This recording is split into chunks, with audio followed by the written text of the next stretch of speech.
बदलापूर शहरात आजूबाजूच्या ग्रामीण भागात ऐन उन्हाळ्यात पाणी टंचाई असताना दुसरीकडे उल्हास नदीवर टँकर माफियांनी ठाण मांडलं आहे। दुपारच्या वेळी टँकर चालक सर्रासपणे उल्हास नदीवर पाणी उपसा करत असून शहरात आणि ग्रामीण भागात पाण्याची समस्या असताना बदलापूरकरांचे पाणी हे टँकर माफिया पळवत आहेत आणि त्यामुळे बदलापूरकरांना ऐन उन्हाळ्यात पाण्याच्या समस्येला तोंड द्यावं लागत आहे।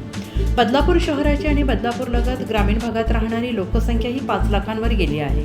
एवढ्या मोठ्या लोकसंख्येला पाणी पुरवठा करणारी एकमेव महाराष्ट्र जीवन प्राधिकरण संस्था पाणी पुरवठा करताना मागणी जास्त पुरवठा कमी या अडचणीत असताना शहरात आणि ग्रामीण भागात ऐन उन्हाळ्यात पाणी टंचाईसारख्या समस्येला सामोरं जात असताना उल्हास नदीच्या पाण्यावर टँकर माफियांनी कब्जा केला आहे। अगदी दिवसाढवळ्या टँकर चालक ग्रामीण भागातून वाहणाऱ्या उल्हास नदीवर जाऊन अनधिकृतरित्या टँकर भरण्याचं काम करत आहे। त्यामुळे पाणी गळती पाणी चोरी हे प्रमाण वाढलेलं आहे आणि पुढे हेच टँकर शहरात आणि ग्रामीण पट्ट्यात अव्वाच्या सव्वा पैसे घेऊन अगदी कोणतीही प्रक्रिया न करता नदीतले गाळयुक्त पाणी पुरवत असतात। मात्र या टँकर माफियांवर प्रशासनाचा कोणताच अंकुश नसल्याने त्यांच्यावर कोणतीही कायदेशीर कारवाई होत नसल्याने हा प्रकार सर्रासपणे चालू आहे असं बोललं जात आहे।